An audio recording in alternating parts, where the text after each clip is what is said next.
Amen. Sound. Magandang umaga po sa lahat. At it's been a privilege na makarating po ulit dito after 17 years. Sige po, makaupo muna kayo. Sabi ko nga po kay Sir John Mark, hahabaan ko yung testimony para maiksi na lang yung mensahe. Amen. Kasi iba gutom na. Pag nag-alas 12, Pastor, yung iba, may switch eh. Parang kailangan kumain na daw po. Hindi. Amen. Alright, so hanggang alauna po tayo mga kapatid. Amen. Ako po ay nagpasalamat for the privilege to be here last 2008.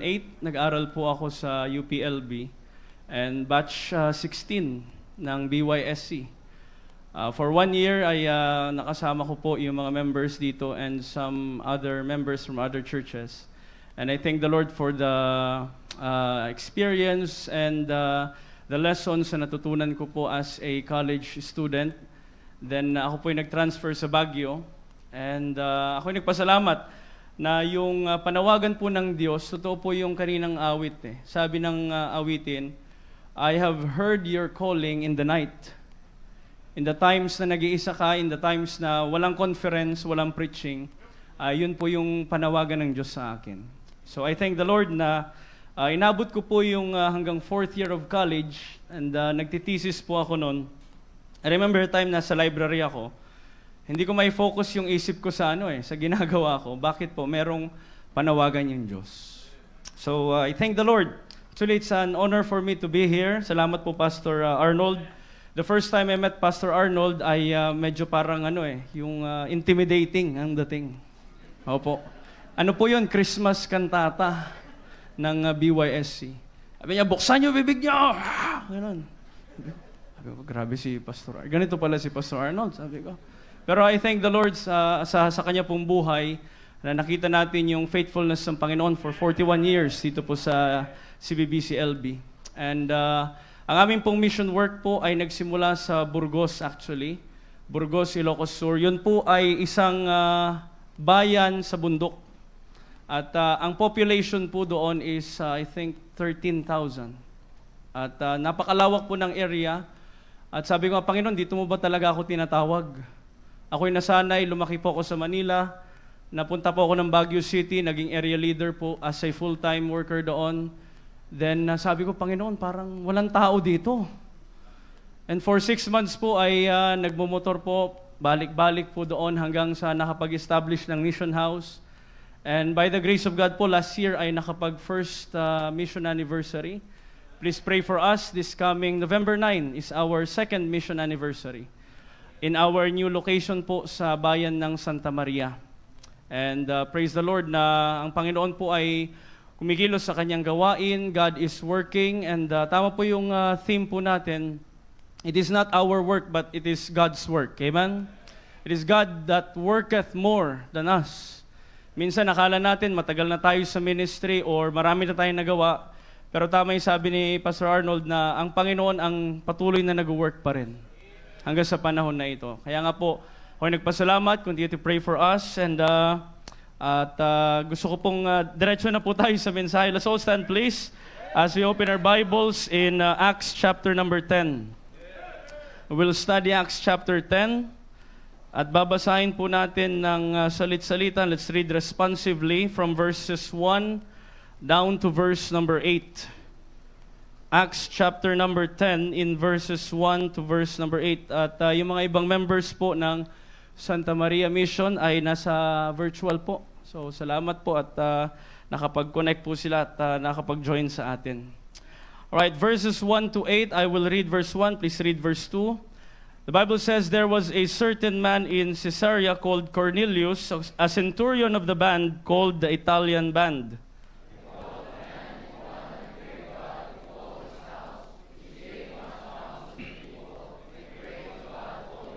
He saw in a vision, evidently about the 9th hour of the day, an angel of God coming in to him and saying unto him, Cornelius.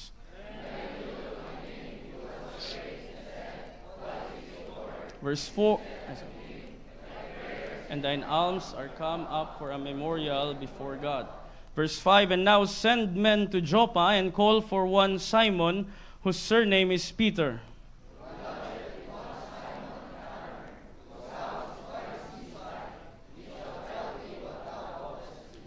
Verse 7, And when the angel which spake unto Cornelius was departed, he called 2 of his household servants, and a devout soldier of them, that waited on him continually. And when he had declared all these things unto them, he sent them to Joppa. Tayo po'y manalangin, Panginoong Diyos, sa manaming banal na makapangyarihan po sa langit. Ngayon po'y lumalapit sa inyo, humingi po ng biyaya at gabay sa pag-aaral po ng inyong mga salita.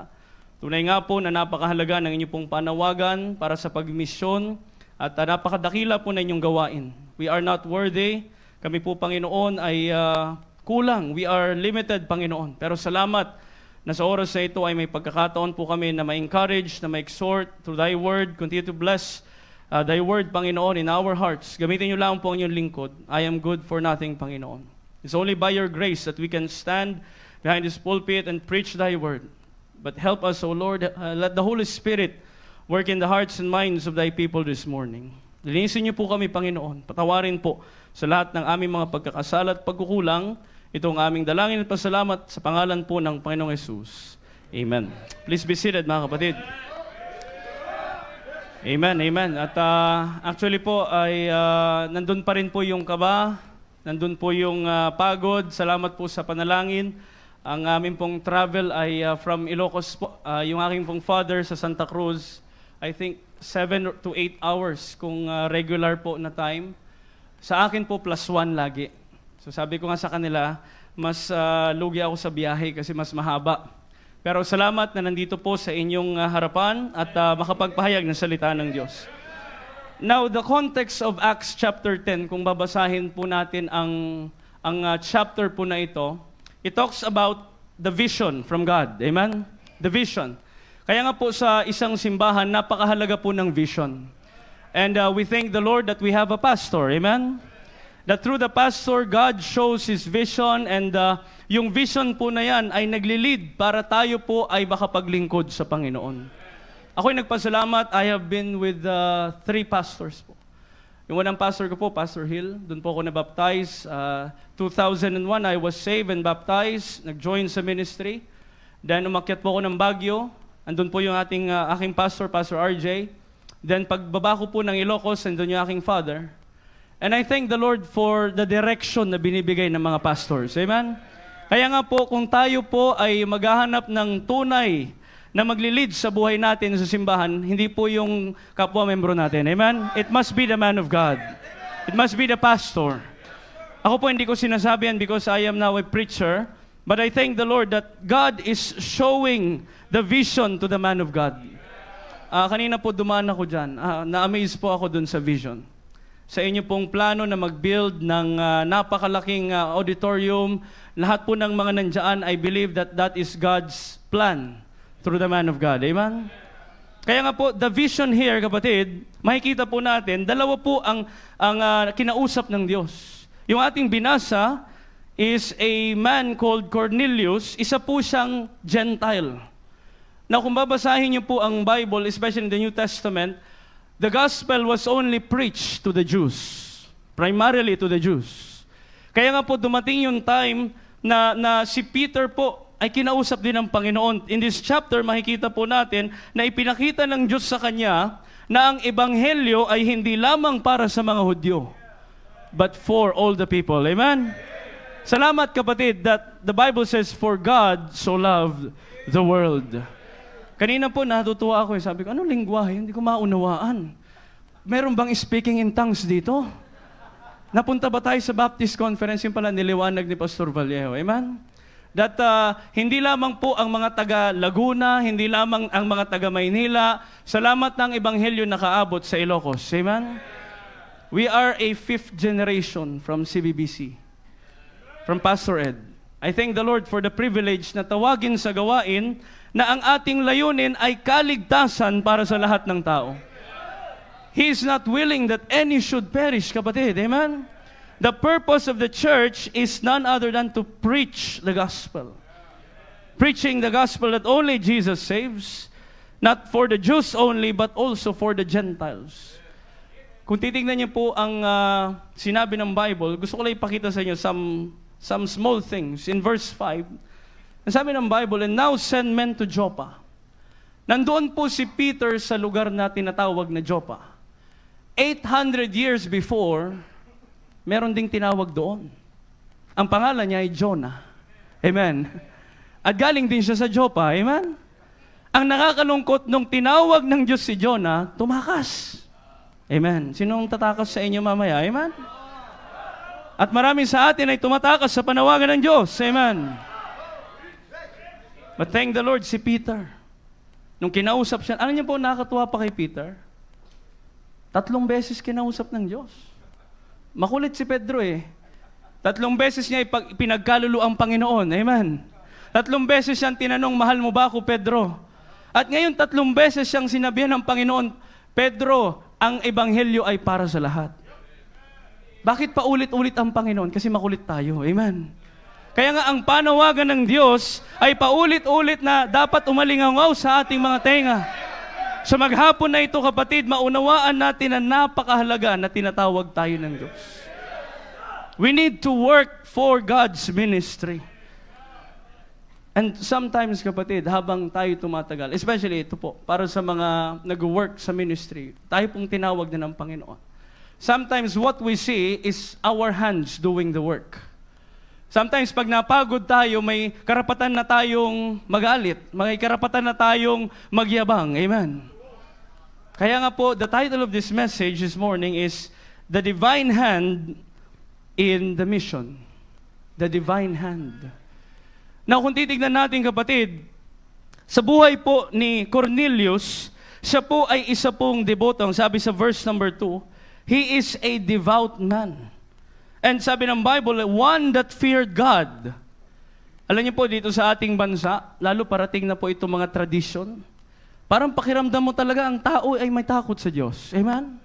Na talagang parang ang lapit-lapit nila sa Diyos. Na akala natin na ang totoong Kristyanismo ay these traditions, pero napansin niyo po si Cornelius, ano po pong ginagawa niya? He gave much alms to the people. Napakabait. Amen? Parang mga nagbibigay ng ayuda. Amen? Ayan. Napakabait. Alam niyo po, ano po sabi ng Bible? And prayed to God always. Prayerful. Pero mapansin niyo, kapatid, hindi sapat yun para siya ay maligtas. Amen?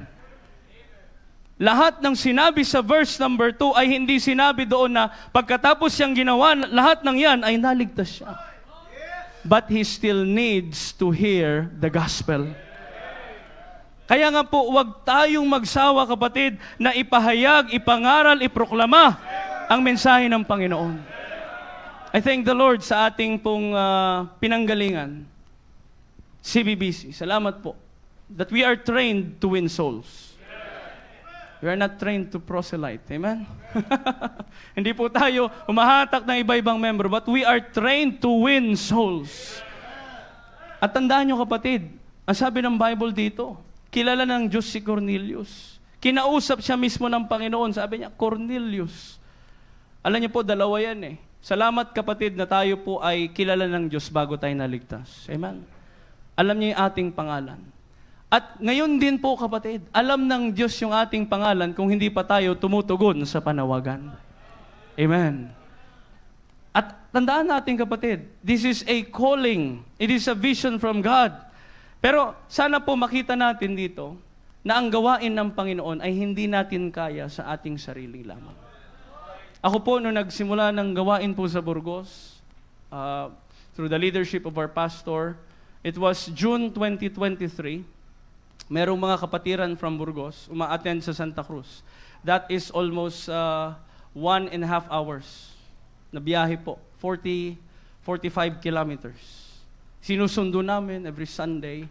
Pero sabi ni Pastor, dumating yung bagyo. Nung bumagyo, bumaha. So hindi makadaan yung sasakyan. Sabi ni Pastor, ito na yung pinapakita ng Panginoon. Ano po yun, Pastor, na may tubig? Hindi sila nakadalo. E di next Sunday, Pastor, hindi, kailangan na nating pumunta doon at mangaral sa lugar na yun. We need to start a work. Amen. At sabi ko, sino po? Nagtanong ka pa. Sabi, ikaw na ang kinakausap, nagtanong ka pa eh. Amen. Oh. Diba? Minsan ganun tayo, diba? Amen? Oh. Sinabi na ng pastor, tatanungin mo pa? Para mga estudyante, oh, class, get 1/4. Ma'am, 1/4? Bakit kaya, kapatid, ang kulit ng Kristiyano? Amen? Pero makikita nyo, kapatid, ako po yung nagpasalamat, sabi ni pastor, simulan mo. So, October 2023, we started the work. Wala pa pong mission house. Salamat yung aming mayor po doon, pinagamit yung civic center every Sunday. Then sabi ni pastor, hindi pwedeng every Sunday lang. Dapat matuto silang manalangin. Amen. Kaya po may prayer meeting. Amen. Alam ko maraming Kristiyano, yan yung, ay, pastor, linggo na lang. Nakapagod namang pumunta ng prayer meeting. Amen. Kaya nga marami sa atin, Sunday morning Catholic Baptist. Bakit? Yun ang alam natin lang eh. Amen. Pero sabi ni pastor, no, kailangan natin ng mission house, kailangan natin na magkaroon ng midweek service, kailangan natin na may soul winning dyan araw-araw, kailangan may Bible study dyan. Kaya nga po, nag-rent po kami ng isang place, and for a year, salamat po, nandyan yung aking wife, at salamat sa gawain ng Panginoon, kailangan ng katuwang. Amen?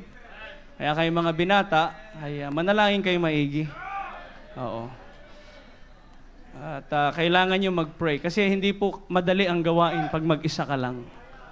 Ako nagpasalamat sa misis ko po, nandyan po, si Ma'am Cyril, na siya po ay naging katuwang ko po sa gawain for a year dun sa Burgos. And sabi ko nga po sa inyo, kung ang atin pong kaisipan sa pagmimisyon ay yung sarili lang natin na galing, hindi po natin kakayanin. Manghihina tayo, babagsak tayo, but let us thank the Lord na meron siyang dakilang kamay, mapagpalang kamay na gumagabay sa atin. Kami po ngayon ay lumipat, lately po 6 months pa lamang sa Santa Maria. And we are praying, sabi ko, Panginoon, January I prayed, Panginoon, hindi ko po pinapanalangin na lumaki lang yung attendance namin, hindi lamang po dumami yung offering namin, amen? Yan yung magandang prayer, amen? Pag tinugod ng Diyos. Pero sabi ko, Lord, we want to do thy work. Ako po yung na-strike dito. Sabi ko, Panginoon, gusto ko pa ng mas maraming work na magagawa para sa iyo. Kaya from that town, 13,000 people, nilipat po kami ng Panginoon doon sa Santa Maria, 30,000 people. And sabi ko nga po, sa biyaya ng Panginoon, nagpapatuloy ang gawain, nagtitrain, nagtuturo tayo. Pero there are times na bilang isang preacher, bilang isang leader sa simbahan, nanghihina tayo. There are times na parang nandoon dumarating yung discouragement. But I am reminded dito po sa nangyari kay Cornelius na hindi po lamang yung kagalingan ni Pedro, but it is God's hand that directed. So what we can see here, number 1, ipapakita ko lang po sa inyo, just 2 things this morning. Number 1 is the divine preparation for our proclamation. Tandaan nyo kapatid, bago pa tayo humayo, bago pa tayo mangaral, bago pa tayo magpunta sa misyon, ay naghahanda na po ang Diyos. We can see in this passage, kapatid, na si Pedro ay inihahanda ng Diyos at ganun din po yung puso ni Cornelius na inihahanda ng Diyos sa pakikinig ng Ebanghelyo. Kaya nga po makikita natin that before Peter went to Cornelius, ay nandiyan na po ang Panginoon na nakikipag-usap na kay Cornelius. It is not our effort, but it is always the hand of God.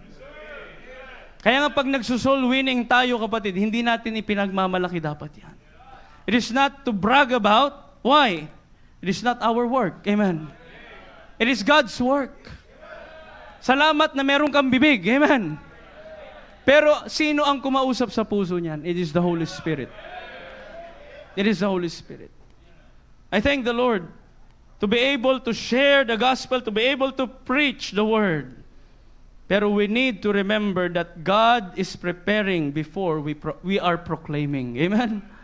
Kaya nga po, anong mahirap sa ministry kung gano'n? Amen? Sino nga ayaw na ikaw ay susunod sa Panginoon na bago ka pa man tawagin, inihanda na niya. Wala pong aksidente sa Diyos. Sometimes sabi naman, ay hindi, coincidence lang yan. Coincidence. No. God is preparing the work for us. Kaya nga alam niyo po, wala na pong Wala nang dapat tayong pag-aalinlangan sa gawain ng Panginoon. Bakit bago ka, anumang paghahanda mo, sabi ng Bible, the horse is prepared against the day of battle, but safety is of the Lord. Kanina nag-post yung isang preacher po. Sabi nga, muntik nang mabagsakan. Wow, sabi ko, praise the Lord na hindi po tinamaan. Opo. Bakit po? Pag-iingat ng Diyos yan. Alam niyo po kapatid, sometimes, sa atin pong buhay bilang Kristiyano, nakakalimutan natin na iisa lang pala yung sinabi doon sa Matthew 28. Just one word. Verse 19. Ano po sabi doon? Ano yung instruction doon? The first instruction. Just to go. Amen? We just need to go. Kaya nga, yung tanong ko sa aking pastor po noon, there are some doubts, there are some question marks, pero ngayon na nasa mission na, ako'y nagpasalamat na ako'y tinawag sa mission field. That when I obeyed the command to go, nandoon ang kamay ng Diyos. Sabi niya, I will never leave thee nor forsake thee. Napansin niyo po kapatid, na minsan akala natin ang trabaho natin ay pumunta sa tao. Mangatok ng bahay, pass out ng trucks. Pero tandaan niyo po, yung mga tao na yan, Diyos ang nagdadala sa atin. Amen. Sino ang nagdala kay Peter? Sino nagdala kay Cornelius kay Peter? Panginoon. Panginoon po. Kaya nga po tayo kapatid, we need to see that God is preparing for us. He prepares the heart. I believe kapatid, bago tayo nakinig ng preaching ngayong umaga, inihahanda ng Diyos yan. Amen. Kaya nga ang panalangin dapat natin, Panginoon, wag mong patigasin ang puso ko. Amen. That our hearts will be able to be a heart that will be able to obey God when He calls us. Ano mapapansin nyo kapatid dito po? Sa pangalawang bagay, number 2, not just a divine preparation, but a divine appointment for our accomplishment. Alam niyo po kapatid, sometimes tayo nakikipag-appoint tayo sa mga tao, minsan nire-reject, di ba? Bigay tayo ng letter, pwede po ba kami mag-share dyan ng gospel? Pwede po ba kami mangaral dyan? There are times na ina-allow, there are times na nire-reject. Kung ikaw ay soul winner, lagi kang sawi. Amen. Mararanasan mong i-reject ka.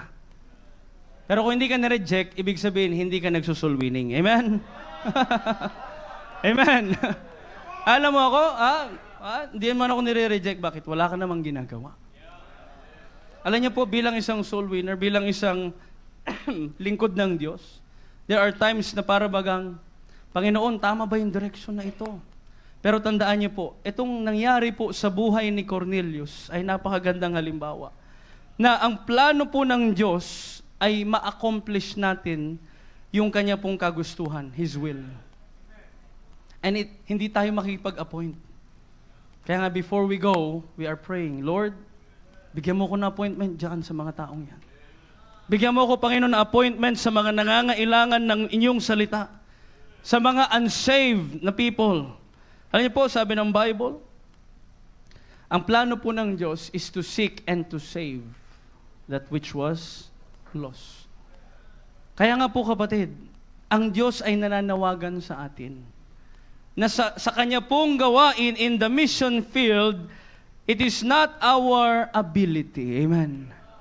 It is not our ability. I thank the Lord na ako po'y nakapagtapos sa Bible School the year 2016. I thank the Lord for my trainers, for my mentors.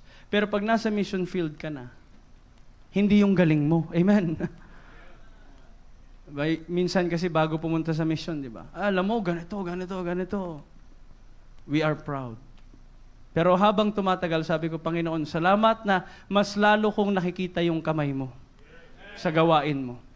Salamat dun sa sinabi last time ni Sir Melvin, alala ko yun na yung karanasan mo sa misyon, yan ang magpapakita sa iyo talaga ng kapangyarihan ng Diyos. Kaya nga po ako'y nagpasalamat na sa gawain po sa Santa Maria. Sabi ko, Panginoon, hindi namin kakayanin ito. Pero salamat, Panginoon, na merong na-accomplish ang gawain mo dito sa lugar na ito. Salamat, Panginoon, na nasa dakilang plano mo na ako'y tawagin dito. Sabi ko nga, pambira, parang ang bilis ng panahon, 2 taon na pala. Lalo pagka tumingin ka sa Facebook, may tinatawag na memories. At natutuwa kami, ito yung last year, ito yung ngayong taon. Amen? Salamat, Panginoon, sa iyong kamay sa misyon. Na kung hindi mo ako tinawag, nasaan kaya yung mga taong ito? Anawaan niyo ba yung kapatid? Kanina po, nung nakaupo ako dyan, nanonood ako. Napakaraming mga photos ng iba-ibang mission works, mission fields dito sa Pilipinas. And sabi ko, Panginoon, salamat na ikaw ay tumatawag. Amen? Salamat, Panginoon, na ikaw ang nagdadala ng iyong man of God na tatawagin mo sa bawat lugar na nangangailangan. Kaya nga, alam niyo po, ito pong aking sinishare po sa inyo is a very simple message. Na yung nangyari po kay Cornelius, alam niyo po, tingnan sa verse 4. And when he looked on him, he was afraid. Nung kausap siya ng Diyos, ang tanong ni Cornelius is, what is it, Lord? Panginoon, ano bang plano mo? Di ba? Amen? Ano bang plano mo? At yan po ay sinagot ng Diyos. Sabi niya, magpadala ka doon sa Joppa. Merong nagngangalang Pedro doon. Ang tanong, kapatid, sino kaya ang susunod na Peter? Amen? Who is the next Peter that will experience the hand of God in your life? Na kapag ikaw ay sumunod sa Diyos at ikaw ay pumunta sa isang Cornelius, ay yan po ay magkakaroon ng kaligtasan. Kaya nga sa ating mga simbahan, kapatid, what we need is not just to see what we can do, but it is what God can do through us. Ako po ay pasalamat, sabi ko nga, nag-aral po ako dito sa UPLB. And nung ako po ay 4th year, hindi ko po tinapos yung aking course. Tama po yun, Pastor. Minor ko po psychology sa Baguio. Hindi po psychotic. May biro nga ako dyan eh. Kasi mahalaga po may joke daw sa preaching eh. Ako po ay nagpasalamat, nag-celebrate kami ng misis ko last month ng 6th year anniversary. Ayan, 6 year. Meron po akong member, nag-celebrate ng 46 years na wedding anniversary nila. Sabi ko, alam mo sir, may nabasa ako eh. Maganda ito. Ang pag-aasawa pala ay psychological. Alam niyo po ba yun, kapatid? Amen? Amen. Mismo nga yun. Psychological. Diba? The husband and the wife. Yung isa psycho, yung isa logical. Amen. Amen, amen, amen, amen. Andiyan po yung misis ko, Pastor. Huwag nyo nang tanungin ko sino doon. Oh. Kasi pwedeng magpalit-palitan niya. Oh. Pero alam niyo, kapatid, ako po ang course ko is psychology, economic psychology. Dito po ako sa College of Economics and Management. Ang plano ko po noon ay maging presidente ng Pilipinas. Yes, sir. Totoo yan, sir. Lalo pag UP ang talaga. Idealistic. But niremind ako ng mother ko. Sabi niya, nalala mo yung yearbook mo nung elementary ka? Pabasa nga. Sabi mo dyan nung grade 6 ka, I want to be a missionary. Ay sabi ko, pambira, ano yung paalala ng Diyos? Totoo po, nung high school na, I want to be a politician. Buti na lang hindi. Sigurado ako baka nasa GMA na ako ngayon, pastor. Oo. Sabay, pwede naman magpastor at anyway. Pero ano niyo po, kapatid? Sabi ko, reminder sa akin yun, ang Panginoon ay tinawag ako nung bata pa lamang ako. Amen?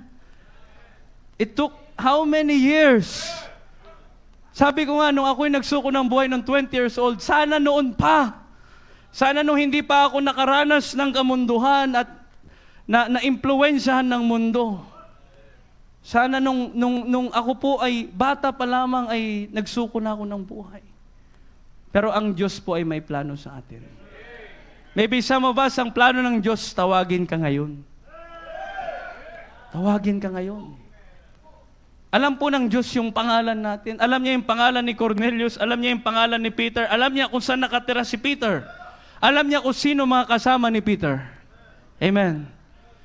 Kaya nga, kapatid, sa atin pong lahat, napakahalaga na makita natin na ang mission ay yan yung puso ng Diyos. I thank the Lord for this church na meron po kayong home missions conference. It is our first time na maka-attend po. But I am blessed. Makita po yung mga pastors na nauna po sa amin. Makita yung mga naririnig ko lang sa YouTube. Yan, di ba? Napapakinggan lang through virtual. Pero alam niyo po, isa pa po dyan na makita yung kamay ng Panginoon sa simbahan na ito. I thank the Lord for this privilege na, sabi ko nga po, it is only a privilege to serve the Lord. It is not our right. But thank the Lord that He saved us to serve. Amen. Kaya nga kapatid, kung ikaw ay ligtas at hindi ka naglilingkod sa Panginoon, kailan pa? Amen. Kailan pa? Sabi ko nga, ang Diyos, appointment sa Diyos. Amen. Dahil mong ka-appointment, di ba? Chat ka lang. Meet tayo. Di ba? Tama, amen? Oh. Anong oras? Ayan. Oh. Pero alam niyo po, ang magandang maalala natin, makita natin, na ang divine appointment is for the accomplishment of the mission. Salamat kapatid na sabi ko nga po, may naliligtas, may nababautismuhan, may natitrain, and our prayer, ngayon po nasa ano po kami, nasa gitna kami ng 3 towns. Salamat sa biyaya ng Panginoon, may members sa Santa Maria, sa Burgos, and San Esteban, southern part. And pinapakita ng Diyos, northern part. Sabi ko, Panginoon, ba't ganito? Ang dami mong ipinapakita sa amin.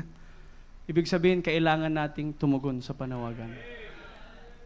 Tandaan nyo kapatid, the gifts and the calling of God are without repentance. Ako'y nagpasalamat na tinawag ng Diyos sa kanyang gawain. Kung hindi pa ako tinawag ng Diyos, hindi po ako makatayo sa inyong harapan. Pero ang napakaganda, lahat po tayo tinatawag ng Diyos. Amen? And let us allow the hand of God to work in us for the mission. Amen? For the mission. Tayo po'y mag-staying lahat. Pastor.